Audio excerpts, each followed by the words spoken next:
Okay, first visual course. I've arced the string. You can see the arc, maybe lightly, eh?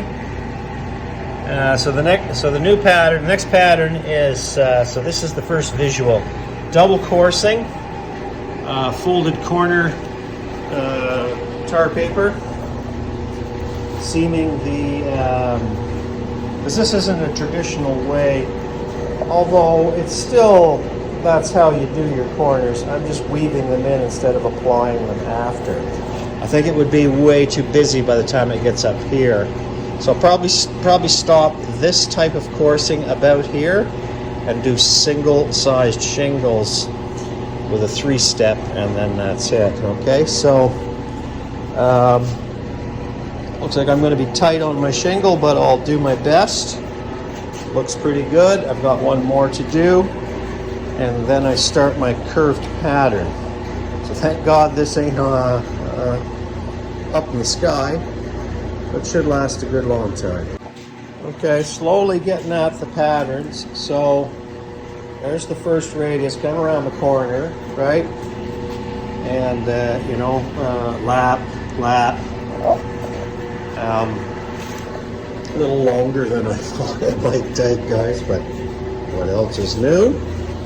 So what'll happen here is these radii, it's the same radii, but it'll start to, it'll start to tighten up. This is about as flat as the circle. So, and as it decreases, obviously the width of the scales will change.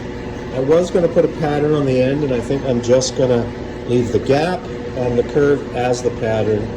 And the center overlapping, so I don't need to make it any more complicated than it already is.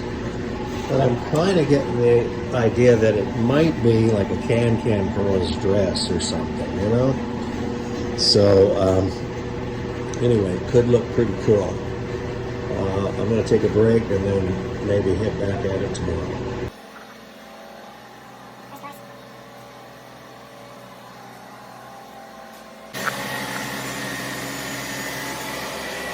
Bit extra protection.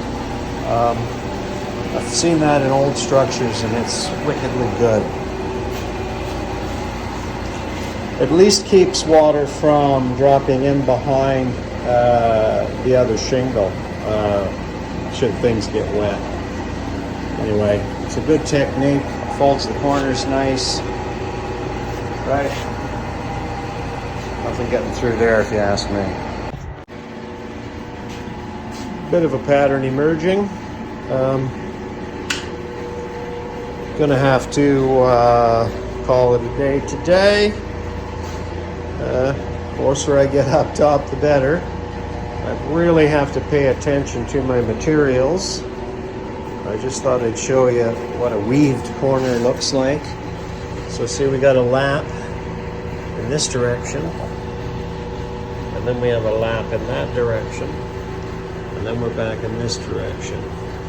And you saw that I had also you can see the in-between is the tar paper, so I doubt it's going to leak. I mean, you'd have to get through the blue skin anyway, but it will add longevity, I think. So the pattern is emerging pretty nicely, I think. Very simple, just, brick laid scaled on that arc. I like it. It should really read well. Now, I might add a little detail neck around there, who knows. What you doing there, Jack? So part of this pattern is to lay a radius on the shingle, so I fit them tapered, and then I just put this string and I check it. It seems to be all right. Oh yeah. And then I trace that on. That's a brown marker. And these are just tacked on with little nails. I'll then go shape that and I put it back in, and that's how I get my perfect curve. Oh, okay. Thanks for watching. Hey, no problem. Also, there's no way on earth we're getting this up there manhandling it. This is too heavy. We need crane, eh? Yeah. Anybody know a good crane service or own a boom truck or something like that? It would certainly help us lift this up into place. Yeah, because I think even my machinery moving skills are not going to help us get this up onto a roof. Yeah, It's getting just heavier too. by the day, and Jack's getting older by the day. Yeah, Anyway. it's just too heavy. Contact me in my direct message if you know anybody with a crane or with a boom truck.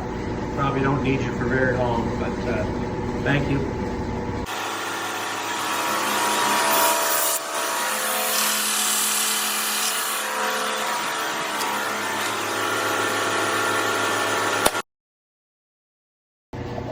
All right, just came out to do one more, getting ready for the next course. I had to put a bit more. I had to raise my base tar paper, get my next course started.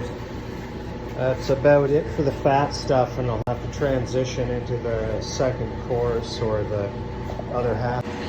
So I've just had my head buried doing the pattern here, and I just thought I'd go over maybe things that aren't visually apparent. You'll notice that the coursing decreases in exposure, as does the scales.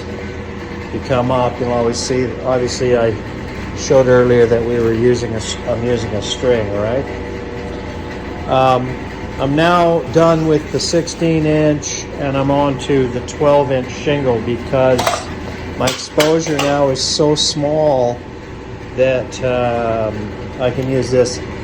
The thickness of the shingle is also fatter at the bottom, and it reduces from here to there, and then it'll reduce again in thickness and obviously and tighter.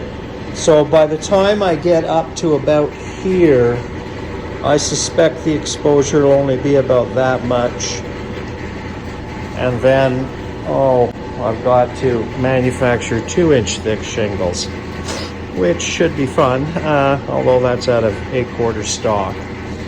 So let me back up, I generally had someone comment, said it looked like a Christmas tree. So I'm getting down to the very small pieces. This is only, 1.5 inches wide. And of course, you know, the manufacturer's recommendation is that I think it's 1.5 inches overlap. And I'm always, of course, that's good advice and everything. And, well, who's the manufacturer? A tree? It's a piece of wood. Okay. Yeah, I get it. It's a shingle and stuff, but I just think that's funny. The manufacturer's recommendation. I'm the manufacturer. That's why we put the felt underneath each course. This gets up pretty tight here. That is really only decorative. So, according to the manufacturer's recommendations, specifications, right? So if your roof leaks, it's because it's not overhanging 1.5 inches. Just saying.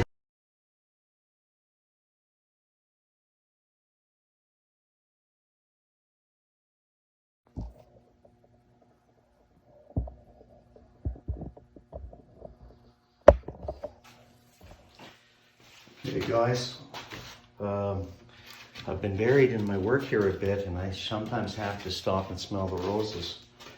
I'm working with some magnificent stuff. This is vertical grain that I'm working with, and I've kept 4 of these prime examples of Western red cedar vertical grain. That's probably 450 years of growth.